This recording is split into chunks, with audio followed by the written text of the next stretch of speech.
तो है गाइस, कैसे हो आप लोग। तो स्वैलो स्टार ऑरिजिन कॉन्टिनेंट के नेक्स्ट इन नोवेल के चैप्टर नंबर 269 में आप सभी का स्वागत है। आज चैप्टर लेट हो गई, लेकिन कल से जो एपिसोड्स आएंगी वो जल्दी मैं भी रिलीज कर दिया करूँगा। आज मैं तो बाहर गया हुआ था, तो चलो शुरू करते हैं। तो जैसा कि अभी तक हमने पिछले एपिसोड में देखा कि कैसे लूफिंग के साथ और भी 4 ग्रेटेस्ट पावर हाउस आ चुके होते हैं लूफिंग से बात करने के लिए, और लास्ट में अपने टीचर चू ने अपने लूफिंग से डायरेक्ट पूछा होता है कि क्या तुम ही लॉर्ड ऑफ गैलेक्सी हो। तो लूफिंग भी क्या देता कि हाँ, मैं ही लॉर्ड ऑफ गैलेक्सी हूँ। इसके साथ हमें बताया जाता है एम्पर चू के बारे में कि एम्पर चू रॉयल फैमिली से बिलोंग करते हैं, इसलिए उन्हें रॉयल फैमिली से रिसोर्सेज भी मिला करती थी, जिसके काम इन सब के बाद भी अपना जो टीचर होता है चू, उसको सिर्फ कुछ ही अल्टीमेट लेवल सीक्रेट टेक्निक्स को कल्टीवेट कर पाया होता है, और साथ में इन सारे रिसोर्सेज को यूज करके वो एक अल्टीमेट लेवल लाइफ फॉर्म बन पाया होता है।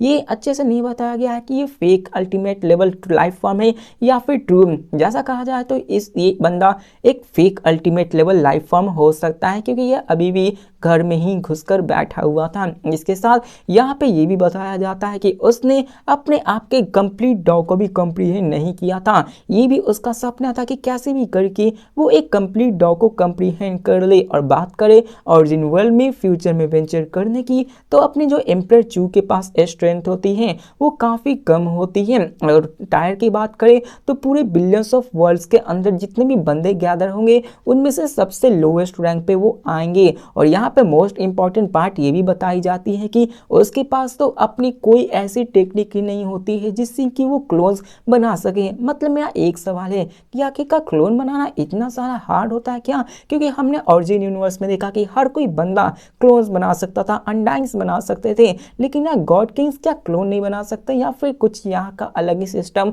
हो सकता है?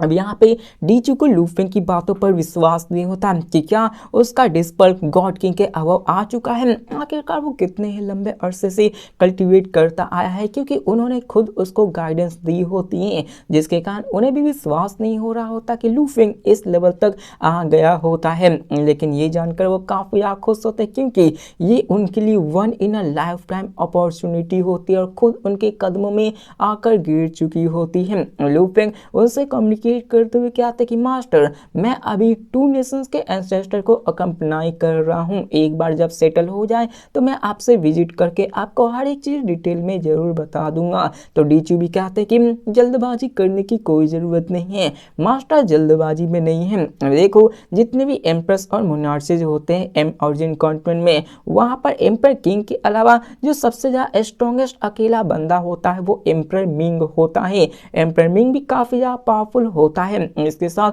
हमें यह भी बताया जाता कि वो अकेला ही रहना काम करता था। उसकी एवरेज रिलेशनशिप से बाकी सब एम्प्रेस के साथ मतलब उतना ज़्यादा गहरा रिलेशनशिप नहीं होता है, और साथ में उसके पॉइंट ऑफ व्यू से वो भी लूफिंग को काफ़ी ज़्यादा एडमायर किया करता था, वो भी उससे उठने में मदद किया होता है। यहाँ पे हमें ये भी बताया जाता है कि जब उसने लूफिंग से इंटरेक्शन की थी तो एम्पर मिंग ने लूफिंग को बीस्ट ऑफ कैलेमिटी भी पेंटिंग उसको गिफ्ट की होती है, जिससे कारण वो अपने इनहेरिटेंस अपने स्किल्स को बढ़ा सके, जिसके लिए वो अपने सीक्रेट टेक्निक को बना पाया था लूफिंग, जिसके कारण लूफिंग अपनी कल्टीवेशंस को बढ़ाया होता है। और यहाँ पे एम्पर मिंग का भी कहा जाए तो उसने भी लूफिंग का साथ दिया था जब लूफिंग एक बहुत ही कमजोर बंदा था।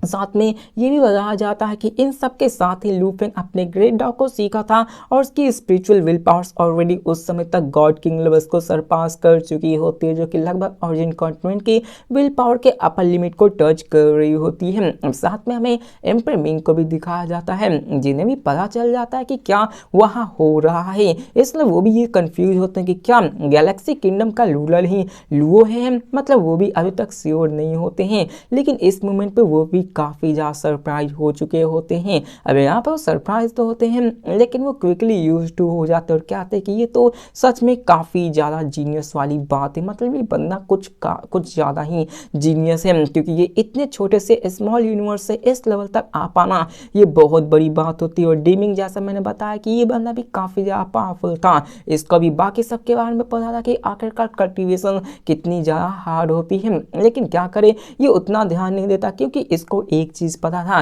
कि सबकी ज़िंदगी काफ़ी ज़्यादा लंबी है, यहाँ पर जल्दबाजी करने की कोई ज़रूरत नहीं है, आगे चल के हम उन सबको ज़रूर कैचअप कर सकते हैं, इसलिए यहाँ पे आपके पास काफ़ी टाइम है, इसलिए वो सबको जाने देता है। क्योंकि एक बार आप अपने डार्कनेस में चलते आगे चले जाएंगे, वहाँ पे आपको सैकड़ों ऐसी चीज़ें मिलेंगी जिससे कि आप अपने आप को और भी पावरफुल बना सकते हो। जिसके साथ हमें ये बताया जाता है कि Lu Feng ancestor of two nations, emperor king और साथ में ancestor of eastern G domain एक साथ गैदर हुए होते हैं और सब बात कर रहे होते हैं। अब यान फेंग एंसेस्टर लू फेंग की तरफ देख कर कहते हैं कि इतने छोटे से टाइम में तुमने इतने हायर लेवल के अकम्प्लिशमेंट को पा लिया है, ये सच में काबिल तारीफ है। और वो कहता है कि मैं बस इमेजिन कर रहा हूँ कि जब तुम एक बार आउटसाइड ओरिजिन कॉन्टिनेंट की जाओगे और साथ में वहाँ के काउंटलेस वर्ल्ड के पावरफुल बैंक के साथ कॉम्पिटिट करोगे, तो मैं जरूर कह सकता हूँ कि तुम उन सब में से मोस्ट दार्जिलिंग लैंग्स में से आओगे। अब लू फेंग भी स्माइल करते हुए कहता है कि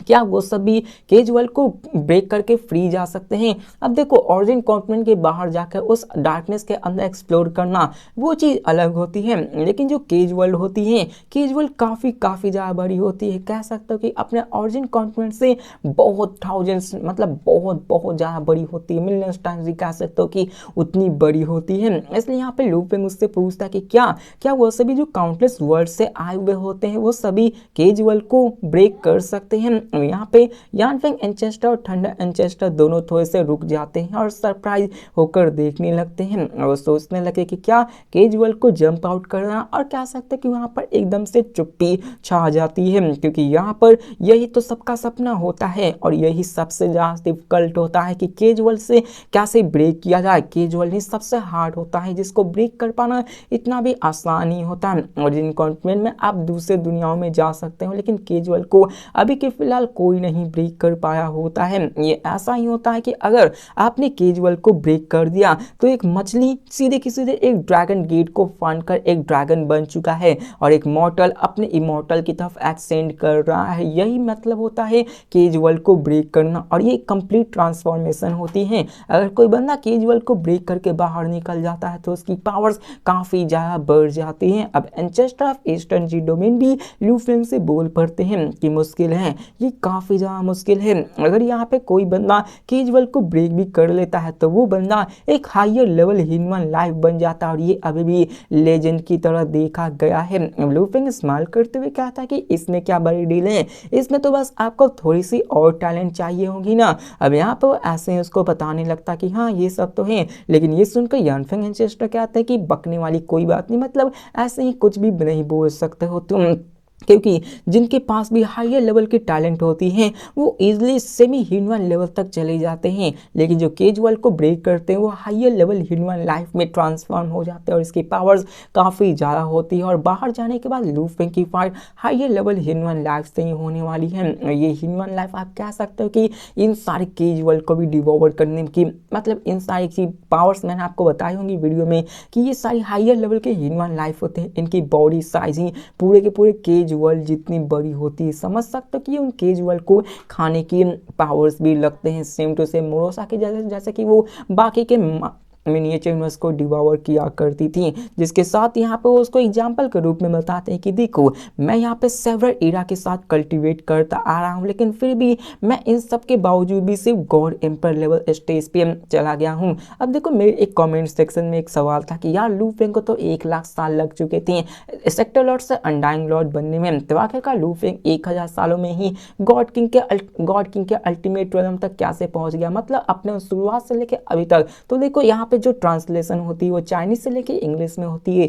तो मेरे अनुसार से जहाँ पे ट्रांसलेशन की गई थी उसमें कभी कभी आपने इराज देखा होगा और साथ में कभी कभी आपने ईयर्स देखा होगा। तो हो सकता है कि किसी ट्रांसलेशन करने पर समय में वहाँ पे इराज की जगह ईयर्स लिख गया होता है, क्योंकि एक इरा में लगभग 10,081 ईयर्स होते हैं। तो आप लोग कैलकुलेट कर लो कि 1000 इंटू 10,081 कितने होते हैं, वो काफ़ी ज़्यादा लंबा टाइम हो जाता है। जिसके साथ देखा जाए तो वहाँ पे वो 1000 ईयर्स नहीं हो सकते, 1000 इराज होंगे, जो कि काफ़ी ज़्यादा लंबा टाइम होता है। इसमें लू फेंग आराम से कर सकता है, ये ज़्यादा बड़ी बात नहीं है। जिसके साथ चलो चैप्टर पे आते हैं। अब यहाँ पे बंदा अपना कहता है कि देखो तुम यहाँ इन सबको करना है। अब यहाँ पे थंडर एंसेस्टर से बताते कि कैसे उसे टाइम लग गया होता है, वो अभी भी गॉड एम्पायर लेवल के लेट स्टेज तक कहीं पहुंचा होता है, और साथ में ये भी बताता है कि कैसे उसने अपने पास्ट के कंटिन्यूएशंस में एनलाइटमेंट वंस को छोड़ दिया था और साथ में ह्यूमन ब्लड लाइन को चूज किया होता है। एनलाइटमेंट वन वही है जो कि लू फेंग अभी सीख रहा होता है। लू फेंग सिंपली उन सारे डॉल्स को सीखता है, अपने आप को ब्रेक थ्रू करवाता है, अपने आप को पावरफुल करवाता है, लेकिन थंडर एंसेस्टर्स को बीच में छोड़कर ह्यूमन ब्लड लाइन को चूज कर लेता है, क्योंकि ह्यूमन ब्लड लाइन थोड़ा सा आसान पड़ता है, क्योंकि आप उसमें क्या करते हो, मारते हो, डिवोर करते हो, उनके ब्लड लाइन को स्टडी करते हो। यहाँ पे लू फेंग को भी ये चीज अच्छे से पता थी कि जो पाथ ऑफ कल्टीवेशन से उसे स्टेप बाय स्टेप ही चला करना पड़ता है। अगर आप जल्दबाजी करने की कोशिश करोगे तो यार आप उतने ज्यादा पावरफुल नहीं हो पाओगे। लू फेंग के पास पावरफुल सीक्रेट ट्रेजर्स थी जिसको कि उसने एक्सचेंज किया था, उसके पास आई ऑफ लाइफ एंड डेथ थी, और साथ में उसकी इस सब बावजूद के लू फेंग के पास और भी काफी ज्यादा ट्रेजर्स होते हैं। अब आई ऑफ लाइफ एंड डेथ की वजह से लू फेंग की जो देखने की पर्सपेक्टिव होती है वो काफी ज्यादा बदल चुकी होती है। हमें ये भी बताया जाता है कि इस आई ऑफ लाइफ एंड डेथ को एक्चुअली में फर्स्ट 12 एक्सचेंज कर चुके होते हैं, और उनमें से 12 में से सिर्फ एक ही बंदा केज वर्ल्ड को ब्रेक करने में सक्षम हो पाया था। मतलब उन सब में एक ऐसा भी बंदा था जो कि उस पूरे के पूरे जो कि लेजेंड कहा जाता है उस केज वर्ल्ड को ब्रेक कर पाया था, लेकिन जैसा कि हम जानते हैं कि वो भी बैटल में मारा गया होता है। अब यान फेंग एंसेस्टर भी यहाँ पे लू फेंग के इन सब चीज़ों को देखकर काफ़ी ज़्यादा मनमोहित हो जाते हैं और कहते हैं कि लू हिम तुम्हारे पास इतनी डैजलिंग टैलेंट है, फिर भी तुम इतने ज़्यादा हम्बल हो और तुम थोड़ा सा भी एरोगेंस नहीं दिखा रहे हो। अब लू फेंग के पास जिस तरह की टैलेंट है उसको अपना एरोगेंस दिखाना चाहिए था, लेकिन लू फेंग जानता था कि उससे भी पावरफुल बंदे अभी पूरे के पूरे ऑरिजिन यूनिवर्स मतलब पूरे के पूरे इस मल्टीवर्स इस ओमनीवर्स में मौजूद हैं, जिसके साथ यान फेंग एंसेस्टर लू फेंग के सारी डिटेल्स को वहाँ पे रिव्यू करने लगते हैं। लू फेंग से बात भी कर रहे होते हैं, लेकिन जो कॉमर्स चैम्बर्स के अंदर जितने भी लू फेंग के रिसोर्सेज थे, जितने भी उसके इंफॉर्मेशन थे कि लू फेंग कैसे कैसे ग्रो किया था, उन सबको पढ़ने लगते हैं। जिसके साथ वो कहते हैं लुओ हिम जितना तक मैं जानता हूँ यहाँ पे रॉयल फैमिली जो कि यान फेंग एंशिएंट किंगडम्स में आती है, एम्पायर यान, एम्पायर जी और एम्पायर यू, उन तीनों का तुम्हारे साथ कोई ना कोई कन्फ्लिक्ट चल रहा है। मतलब कि जैसे मैंने पिछले एपिसोड में कहा था कि हो सकता है कि लू फेंग उन सबको ना मारे, लेकिन यहाँ हम लोग कैसे लू फेंग की पावर्स के बारे में भूल सकते हो, उसके आदतों के बारे में भूल सकते हैं। लू फेंग पावरफुल इसलिए होता है क्योंकि वो अपने पुराने दुश्मनों से बदला ले सके, और जैसा कि मैंने कहा कि वो उनको नहीं मारेंगे तो ये बिल्कुल गलत साबित हो जाता है। यहाँ पे हम आगे आने वाली कुछ मिनट में देखने वाले कि कैसे लू फेंग उन सबको मारता है। वो नहीं मारता बल्कि कोई और ही मार डालता है। अब यहाँ पे वो क्या था कि तुम इन तीनों के साथ थोड़ा सा बहसा बहसी हो रखा है, थोड़ा सा कन्फ्लिक्ट चल रहा है। अब लू फेंग भी ये सुनकर कहता है कि देखो उन तीनों में से जो डेवू है और मुझ में उनमें थोड़ा सा ग्रज क्या सकते हो, क्योंकि उसने मुझसे एक बार थ्रेटन किया था, मुझे धमकाया था कि वो मैं डोहो सेट के साइड डिस्पल को मार डालेगी। फॉर्चुनेटली उस वक्त में मास्टर डीचू आकर उसे रोक दिया था, वरना वो सच में उसकी पावर्स उस वक्त इतनी थी कि वो मैं सारे डिस्पर्स को मार सकती थी। अब ये सुनकर अपने जो यान फेंग एंसेस्टर होते हैं वो क्या होता है कि डीवू की जो टेम्परमेंट है वो सच में काफ़ी ज़्यादा क्रूअल और रूथलेस है। यहाँ तक कि वो अपने खुद के किए हुए कामों पे नहीं पछताती है, वो ऐसे ही काम किया करती है। यहाँ तक कि उसने तुम्हारे मास्टर डीचू को भी अटैक कर दिया था, जिसके कारण वो ब्लड रिवर के अंदर गिर गए होते हैं। वो ब्लड रिवर में कंटेमिनेट होकर लगभग मारे ही गए होते हैं, लेकिन फॉर्चुनेटली वहाँ पर उसे एक नेचुरल सीक्रेट ट्रेयर मिल गया था, जिसकी वजह से वो उस ब्लड से एस्केप कर पाते और सरवाइव कर पाते, वरना ये तुम्हारे जो टीचर थे वो एग्जिस्ट ही नहीं करते। जिसके साथ यान फेंग एंसेस्टर कहता है कि ब्रदर लुओ ही आखिरकार तुम इन तीनों के साथ कैसे डील करना चाहते हो, तुमने क्या सोचा है इन सब के बारे में। तो यहाँ पे अपना थंडर एंसेस्टर सीधे लू फेंग की साइड लेते हुए कहता है कि जबकि वो तुम्हारे एनिमी हैं तो चलो हम उन सबको मार डालते हैं। मतलब यहाँ पे ये इतने ज्यादा पावरफुल होगी कि पूरे के पूरे ऑरिजिन कॉन्टिनेंट का फ्यूचर डिसाइड कर सकते हैं। और अपना थंडर एंसेस्टर तो वैसे गुस्से में होता है,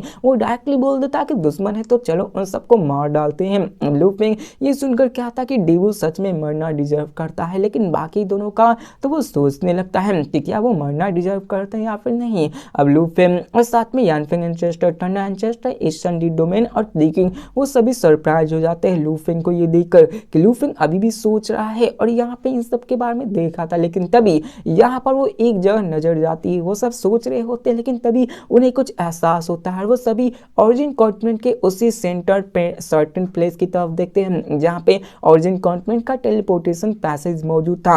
ये वो जगह होती है जिससे कि आप ओरिजिन कॉन्टिनेंट के बाहर जा सकते हो। वो सभी उसी टेलीपोर्टेशन पैसेज की तरफ देखने लगते हैं। जैसा कि मैंने ऑलरेडी बता दिया कि यार ये ऐसी जगह होती है जहाँ से आप ओरिजिन कॉन्टिनेंट को छोड़कर निकल सकते हो बाहर के उस डार्कनेस एरिया में। जैसा कि आपने बाकी के एंसेस्टर सबसे सुन रखा होगा कि कैसे आपको डार्कनेस को एक्सप्लोर करना होगा। तो देखो मैंने आपको मैप में समझा दिया था कि कैसे ओरिजिन कॉन्टिनेंट के बाहर सिर्फ और सिर्फ डार्कनेस मौजूद है। मतलब बहुत बहुत जगह बहुत बहुत बड़ा एरिया में सिर्फ डार्कनेस ही मौजूद है। उसी डार्कनेस को आप यूज करके वहां पे एक आउटर लाइन होती है, अगर उसको आपने क्रॉस कर दिया तो आप केज वर्ल्ड से फ्री हो सकते हैं। लेकिन अभी तक कोई नहीं कर पाया होता है, अपने दोनों एंसेस्टर भी उसको क्रॉस नहीं कर पाए होते हैं। अब उस डार्कनेस के अंदर भी कुछ कुछ ट्रेजर्स मौजूद होते हैं, लेकिन हम लोग एग्जैक्ट नहीं जानते कि आखिरकार वहां पे ट्रेजर्स कहाँ मौजूद हो सकते हैं। इसलिए कहा जाता है कि ओरिजिन कॉन्टिनेंट में आप ट्रेजर्स को आसानी से ढूंढ सकते हो, लेकिन उस डार्कनेस के अंदर आपको उन सारे ट्रेजर्स को खोज पाना एकदम से नेक्स्ट टू इम्पॉसिबल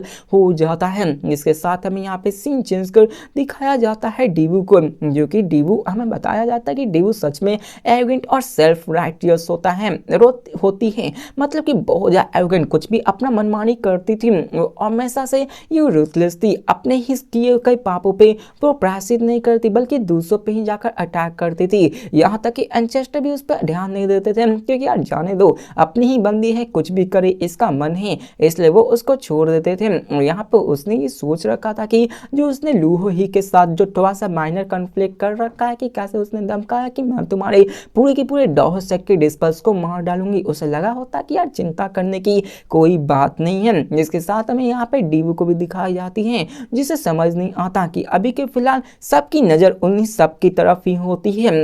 मतलब कि अभी आपने देखा कि कैसे पांचों किसी और ही तरफ देखने लगते हैं, वो असल में इन्हीं सब की तरफ देख रहे होते हैं, वहाँ टेलीपोर्टेशन पैसेज की तरफ देख रहे होते हैं। अब डिग्जी होती है, उसे काफ़ी ज़्यादा डर था कि यार ओरिजिन वर्ल्ड के बाहर की दुनिया काफ़ी ज़्यादा खतरनाक है, क्योंकि उसकी जिस तरह की टेम्परमेंट है वो अगर बाहर भी जाएगी तो वहाँ पर मारी जाएगी, क्योंकि वहाँ ऑलरेडी काफ़ी ज़्यादा बंदे मौजूद थे। अब यहाँ पर आप लोग कन्फ्यूज मत होना, जो एलियन रेसेस कहा जाता है ना, वो उसी डार्कनेस के अंदर से आते थे। वही डार्कनेस के अंदर से जो बंदे होते हैं वो ओरिजिन कॉन्टिनेंट में आते हैं तो उनकी लेवल सप्रेस होकर केओस लेवल तक आ जाती है और उन्हीं को हम लोग एलियन रेसेस के नाम से जानते हैं। तो आप लोग ये समझ लो कि ओरिजिन कॉन्टिनेंट की जो बाहर की जगह डार्कनेस है वहाँ एक अलग ही दुनिया मौजूद है, वहाँ पे एक अलग ही जगह मौजूद है जहाँ पे कोई भी रूल काम नहीं करती। आपकी पावर सच में उस ह्यूमन लेवल तक चली जाती है, उस गॉड एम्पर के अर्ली स्टेज तक चली जाती है, वहाँ पे आप पे कोई रेस्ट्रिक्शन नहीं लगा होता है। इसलिए डिग्जी काफी ज्यादा डरी हुई होती, क्योंकि उसे पता होता कि यार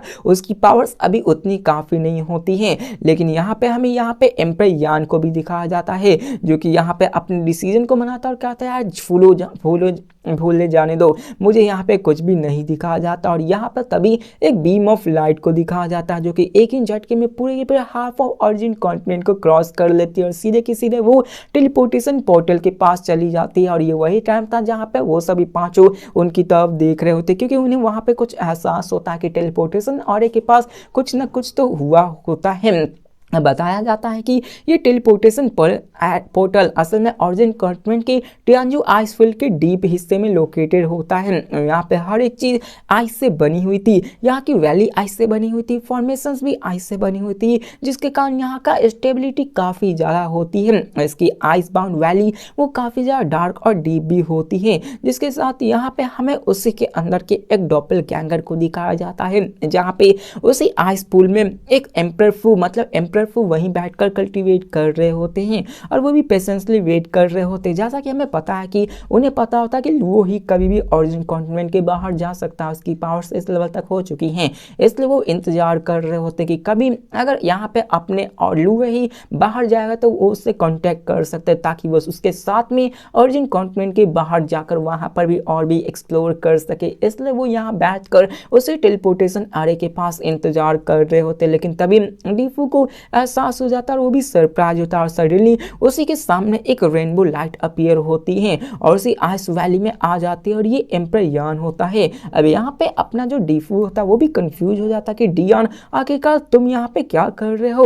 अब डियान उसकी तरफ देखता है, कुछ भी नहीं बोलता। फंदे की इतनी फटी हुई थी कि वो डायरेक्टली उसी डीप पूल के अंदर छलांग मार देता है और यहाँ पे वो भाग जाता है। मतलब कि वो ओरिजिन कॉन्टिनेंट को ही छोड़कर भाग चुका होता है और जैसा कि मैंने बताया कि ओरिजिन कॉन्टिनेंट की बाहर की दुनिया काफी ज्यादा बड़ी है, तो वहां पे लू फेंग उसको ढूंढ ही नहीं सकता है। हो सकता है कि आगे चल के कभी सामना हो जाए, लेकिन यहाँ पे ओरिजिन कॉन्टिनेंट के एक बार आप बाहर निकले तो आपकी जो रैंडम लोकेशन है वो कहीं फिक्स नहीं होते, आप कहीं भी चले जाओगे, इसी कारण कोई आपको ढूंढ भी नहीं सकता है। जिसकी वजह से यहाँ पे वो समझ जाता है। यहाँ पे डीफू भी समझ जाता है कि ये डियान तो सच में बहुत ज़्यादा डिसीजिव है, इसने लू फेंग की आइडेंटिटी को पहचान गया होगा और ये समझ गया होता है कि कभी भी कुछ भी हो सकता है। इसके जो दो कंपेनियन थे जीजू और डीवू, उसने उन दोनों को छोड़ दिया कि तुम दोनों अपना देखो, मैं अपना भाग रहा हूँ, क्योंकि यार इस बंदे ने लू फेंग के साथ काफ़ी ज़्यादा बुरा किया होता है, इसलिए वो यहाँ से चुपचाप खिसक गया होता है, क्योंकि ये जानता था जिंदा रह गया तो बाहर की दुनिया में मैं बहुत सारा सर्वाइव कर लूँगा, लेकिन अगर मैं यहाँ पे रहा तो वो बंदा मुझे छोड़ेगा नहीं, एक ही झटके में मार डालेगा। जिसके साथ हमें यहाँ पे दिखाया जाता है कि वो सब इन सभी चीज़ों को देख रहे होते हैं और यहाँ पे हमें ये भी बताया जाता है कि लू फेंग और जो यूजुअली फोर अपने जो पावरफुल बंदे होते हैं वो इन शायद छोटे मोटे कीड़ों पे अभी ध्यान नहीं दे रहे होते हैं, लेकिन जब कोई बंदा टेलीपोर्टेशन पोर्टल के पास जाता है तो वहाँ पे उन सब का ध्यान उनकी तरफ चला जाता है। और जो शुरुआत में हमने देखा कि लू फेंग और बाकी के 4 बंदों की नज़र उन टेलीपोर्टेशन अरे की तरफ जाती है, तो उनका ध्यान इसी वक्त आकर्षित हुआ था क्योंकि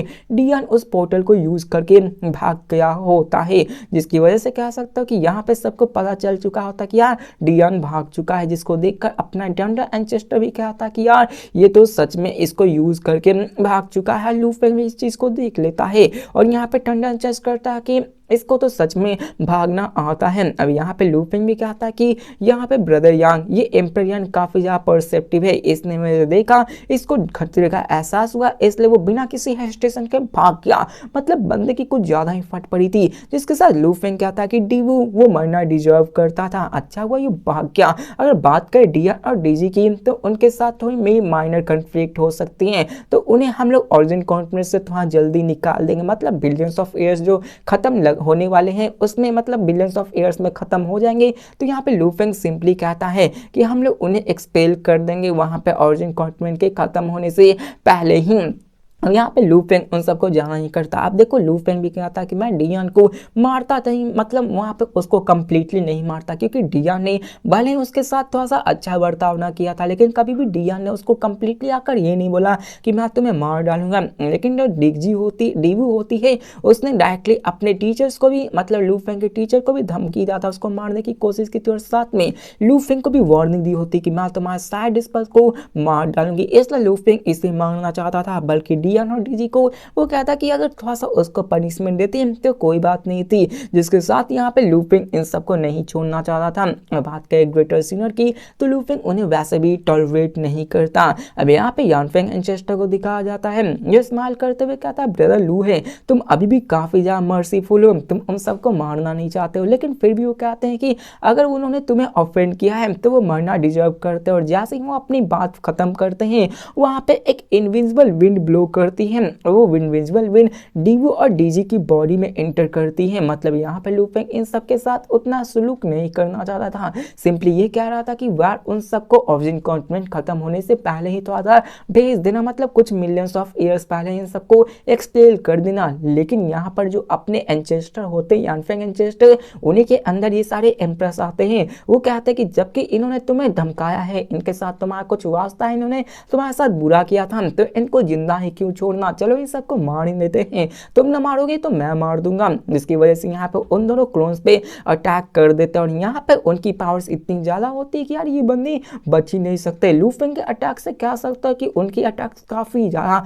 पावरफुल होती है। उनके अंदर डीवू के अंदर भी वहां पे वो इनविजिबल विंड ब्लो हो जाती है और यहाँ पे डीवू को भी एहसास हो जाता है अपनी आखिरी के वक्त में कि आखिरकार उसे किसने मारा था। उनको ये उसको ये पता था कि पास्ट में एंचेस्टर ने उसे रेकलेसली एक्ट करने की इजाज़त दे दी थी, लेकिन अभी ऑरिजिन कॉन्टिनेंट काफ़ी ज़्यादा बदल चुका है। एंचेस्टर जो कि इतने सारे सेवरल इरा से काउंटलेस मर्चेंट्स को न्यूट्रियर करते आ रहे हैं, उनके लिए किसी एम्प्रेस को मारना बहुत ही आम बात है। मतलब उनका कोई भी उनके साथ रिलेशन होता है नहीं होता है, लेकिन वो मरने से पहले ये सोचते हैं कि आखिरकार वो ऐसा क्यों कर रहे हैं। क्या वो इसलिए कर रहे हैं क्योंकि लूहो ही ने उन्हें कहा, क्या वो सिर्फ उस बंदे के लिए ऐसा कर रहे हैं। अब यहाँ पे हमें दिखाया जाता है कि उसके मन में भी वही याद आ जाती है जो कि उसने लू फेंग से कही होती है कि अगर तुम एग्री नहीं करोगी तो मैं तुम्हारे पूरे के पूरे डॉहे सेट को ही मिटा दूंगी। और जैसे ही ये ख्याल उसके मन में आती है यार, वो पूरी तरह से तबाह हो जाती है और वो मारी जाती है,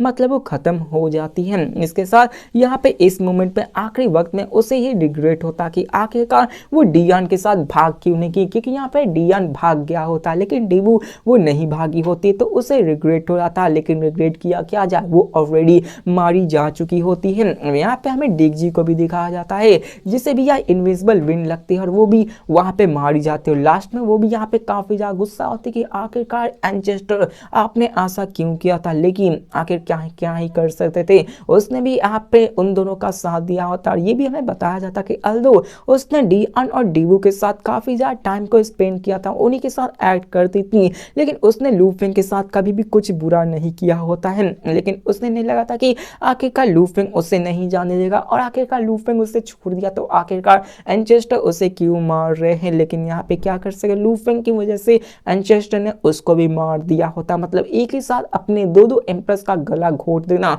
ये कोई अपने एंचेस्टर यान से सीखे। इसके कारण दिखाया जाता कि वो मारी जाती है और डीजिन भी खत्म हो जाती है। बताया जाता कि ऑरिजिन कॉन्टिनेंट के अभी फिलहाल में बाइमो, लॉर्ड लैंडुओ, डियान और डी युवान, डीवू और डीजी। डियान तो भाग गया, ये डी युवान जिसे कि लू फेंग ने मारा होता है जो कि फिर से रीइंकार्नेट किया है, तो समझ लो तो एक तरह से मर ही गया है, वो एम्पर कहलाने के अब लायक नहीं बचा। तो टोटल में 5 एम्प्रस एक एक करके ऑरिजिन कॉन्टिनेंट से मारे जा चुके होते हैं। और यहाँ पे बात करें तो जो भाग गया है उसका क्या ही कर सके। अब इसी के साथ जितने भी ऑरिजिन कॉन्टिनेंट के जितने भी बाकी के फोर्सेस थे वो काफ़ी ज़्यादा डर चुके होते हैं, क्योंकि उन्होंने और भी चाह गलतियां करना छोड़ दी होती हैं, क्योंकि लूहो ने जो जितने भी रूल्स बनाए थे उनका वो उल्लंघन तो कभी भी नहीं कर सकते हैं। जिसके साथ यहाँ पे सब सोचने लगते हैं और यहाँ पे एनफेंग एंचेस्टर इस्तेमाल करते हुए कहते हैं कि मैंने तो उन्हें कैजुअल ही मार दिया है। लू फेंग ने इसको विटनेस कर दिया था और वो भी समझ जाता कि यार जो एंशिएंट बीइंग्स से फाउंडर्स इन सब के, उन्होंने काफ़ी लंबे अरसे तक अपनी ज़िंदगी को गुजार दिया है। उन्होंने काउंटलेस बैटल जितने कि लू फेंग ने देखे नहीं हुए, जितने कि लू फेंग की अभी उम्र तक नहीं होगी, लू उससे वो ज़्यादा बैटल्स कर चुके होंगे। यहाँ पे लू फेंग समझ जाता है कि यार इन सब छोटे मोटे कीड़ों मकोड़ों को उन सबको मारने के लिए उतना भी वर्थ इट नहीं रखा जाता है। यहाँ पे अब यहाँ पे यानफेंग एंचेस्टर भी कहते हैं कि उठना बैठना तो चलता रहता है और ऑरिजिन कॉन्टिनेंट में काउंटलेस बैंक्स मौजूद है और ये सभी काफ़ी लंबे अरसे तक बड़ी आराम की ज़िंदगी जी चुके थे, इसलिए इन सबको मैंने आज़ाद कर दिया। किस्मत इन सब के हाथों में थी और ये फाइनली ऑरिजिन कॉन्टिनेंट के एसेंस के साथ ही मिल चुके हैं। जिसके साथ डी किंग भी कहते हैं ब्रदर लूओ, तुम्हारी जो क्लोन है ये काफ़ी ज़्यादा एक्स्ट्रा ऑर्डिनरी लग रही है, क्या तुमने अपने सीक्रेट टेक्निक्स के अंदर कोई प्रोग्रेस की है। तो लू फेंग भी हामी भरता और कहता है मेरी सीक्रेट टेक्निक फाइनली परफेक्ट हो चुकी है। तो ये सुनकर डी किंग भी अपनी आंखों को चमका लेता है। मतलब लू फेंग ने उससे ऑलरेडी कहा था कि जब मैं सीक्रेट टेक्निक को सीख लूंगा तो मैं तुम्हारे साथ ऑरिजिन कॉन्टिनेंट के बाहर जाऊंगा, और यहाँ पे यही कहने का मतलब था। और डी किंग कहता कि मैं तुम्हारे लंबे अरसे से काफ़ी इंतजार कर रहा हूँ, क्या तुम आउटर वर्ल्ड में जाने को तैयार हो। लू फेंग भी हामी भरता और कहता है कि यहाँ पे बस कुछ ऐसी चीज़ें हैं जिस मैटर्स को मुझे सेटल करना है। अब यहाँ पे इन सबको बात कर रहे होते हैं और यहाँ पे वो कहते हैं कि हम लोग सिर्फ कुछ फ्यू इपोज, मतलब जैसे मैंने बताया कि फ्यू इपोज कुछ हो सकते हैं कुछ और साल्स, इपोज में यहाँ पे कंफर्म नहीं बताया गया था कितने, लेकिन क्या सकते हो 1 इपोज को अगर इरास के कंपेयर किया जाए तो यहाँ पे 10,081 मतलब 20-30,000 उतने तो नहीं, लेकिन हाँ इपोज 100 मान लो। कुछ इपोज बाद वहाँ पे लू फेंग फाइनली निकले और ये शायद हम कुछ कल के एपिसोड्स या फिर दूसरे एपिसोड्स तक में देख सकते हैं जहाँ पे लू फेंग फाइनली बाहर की दुनिया में वेंचर करने के लिए जाएगा। एपिसोड्स काफ़ी ज़्यादा अच्छी थी, तो आप लोग कमेंट में बताओ लू फेंग का आगे का प्लान क्या होगा। और मुझे सच में डीजी के लिए थोड़ा सा बुरा लग रहा है क्योंकि यार उसकी उतनी बड़ी भी गलती नहीं थी, लेकिन क्या करे अपने यानफेंग एंचेस्टर ने लू फेंग को खुश करने के लिए उसका भी बलिदान दे दिया होता है। तो चलो मिलते हैं नेक्स्ट एपिसोड में, तब तक के लिए बाय।